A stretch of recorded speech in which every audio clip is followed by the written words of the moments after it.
হায়দার ভাই, এই সমকালে গতকালকের একটা রিপোর্ট, রাজধানীর মিরপুরের পশ্চিম মণিপুরে রোববার রাতে আওয়ামী লীগের অঙ্গ সংগঠনের এক কর্মীর বাসায় হানা দেন ছাত্রদল ও যুব দলের 10-15 জনের একটা দল। সিরাজুল ইসলাম নামে ওই ব্যক্তি এক সময় শ্রমিক লীগ করতেন, এক সময় করতো আর কি। তো রাত 10টায় তার বাসায় ঢুকে ছাত্রদল ও যুব দলের নেতারা বলেন, আওয়ামী লীগ করিস, আওয়ামী লীগ ফ্যাসিস্টের লোক, তোরে পুলিশে ধরাইয়া দেব, বাঁচতে হলে 20 লাখ টাকা দে। তারপর চলতে থাকে তাদের ভয়ভীতি ও হুমকি ধুমকি। এটা জাস্ট একটা নমুনা। এমন ঘটনা কিন্তু বাংলাদেশের বিভিন্ন প্রান্ত থেকে কিন্তু পাওয়া যাচ্ছে। মামলা বাণিজ্য, পুলিশে ধরিয়ে দেব, এই ধরনের হুমকি দিয়ে বাণিজ্য, এই ধরনের কথা কিন্তু অহরহ শোনা যাচ্ছে। সরকার কি করছে? সরকার কি করছে হায়দার ভাই, যদি একটু সংক্ষেপে বলেন। দেখেন, এসব মববাজি বা মামলাবাজি যেগুলো আছে, এটা তো আসলে সরকারের প্রচ্ছন্ন ছায়ায় হচ্ছে। আপনি একটা জিনিস দেখেন, যখন এই মববাজি বা মামলাবাজি নিয়ে যখন জনগণের না বিশ্বাস, আমার কাছে এরকম প্রায় 40টা মামলার ভিডিও ক্লিপ আছে যেখানে বাদী নিজে বলতেছে যে ভাই আমি জানি না, আমার এলাকার অমুক বিএমপি নেতা এসে আমার থেকে শুধু সিগনেচার নিয়ে বাকি নাম ওরা পাঠাইছে ভাই, এটা আমি জানি। আমার কাছে 30টা ভিডিও আছে, 30টা এলাকা।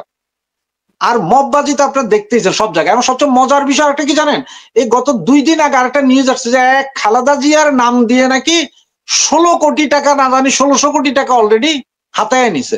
তো এটা কি খালেদা জিয়ার নাম দিয়ে নিছে নাকি খালেদা জিয়া নিজেই করছে সেটা কিন্তু জানি না, কারণ নাটকবাজি এখন প্রচুর হইতেছে। আপনি যারাই ধরবেন যার কাছে টাকা আছে না, এরকম শুনেছি। এই প্রসঙ্গটা বলি, আপনি প্রসঙ্গের বাইরে যাবেন না, আমি একটু বলি। ওই যে খালেদা জিয়ার কণ্ঠ নকল করে নাকি কেউ এরকম কাউকে এটাই বলতেছি যে আপনার কোন মামলা, কোন রাজনীতি করেন। আপনাকে একটা বলি যে আমাদের চিটং এর একজন আছে সুফি মিজান নাম, খুব প্রতিষ্ঠিত শিল্পপতি সুফি মিজান, উনি সুফি সাধক। এমন কোন রাজনৈতিক দল নাই যেই দলের লোকজন বৃহস্পতিবার রাতে ওনার বাসায় খাইতে যায় না, উনি মেজবানির মতো করেন। কিন্তু আজ পর্যন্ত আমরা কখনো দেখিনি যে উনি কোনো রাজনৈতিক কথা বলছেন। ওনার বিরুদ্ধে 3টা মামলা দিয়ে দিল, সবগুলো হত্যা মামলা। পরে এটা নিয়ে যখন ওনার মিল ফ্যাক্টরি বন্ধ হয়ে যাচ্ছে তখন যে সরকার নেগোসিয়েশন করে ওনাকে জামিন দেওয়াইলো। আপনার ওই যে আরেকজন আমাদের যে জেডাই খান পান্না, উনি কি আওয়ামী লীগ করেন ভাই? উনিও ফ্যাসিস্টের দোষ। এটা হচ্ছে সরকার নিজেই বলতে। সরকার আবার যে সরকারের প্রেস সচিব কি বললো যে আপনার মব জেডাই খান পান্না তো বিগত সরকারের কঠোর সমালোচক ছিল। উনি সর্বপ্রথম মামলা করছিল যে গুলি বন্ধ করার জন্য, মামলাটা কিন্তু উনি করছিল।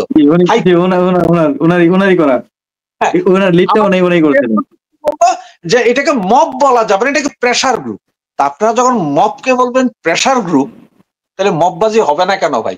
আবার যখন আপনারা বলবেন জুলাই আন্দোলনের এরা যায় করে, তার কোনো সেটাকে আপনার মব বলতে পারবেন না, সন্ত্রাস বলতে পারবেন না। তা আপনি হয়তো ইন্ডিমিউনিটি দিচ্ছেন রে ভাই। তো এটা সরকারের প্রচ্ছন্ন ছায়া না থাকলে এটা হয় না। পৃথিবীতে যত সরকার যত দুর্বল বা দুর্নীতি বা সরকারি হোক, সে যদি চায় এই মববাজি, সন্ত্রাস, চাঁদাবাজি উইদিন এ সেকেন্ড বন্ধ করে ফেলা যায়। আর যেখানে আমাদের সেনাবাহিনীর 30,000 সদস্য রাস্তায় আছে ম্যাজিস্ট্রেসি পাওয়ার নিয়ে, সরকারের প্রচ্ছন্ন ছায়া আছে।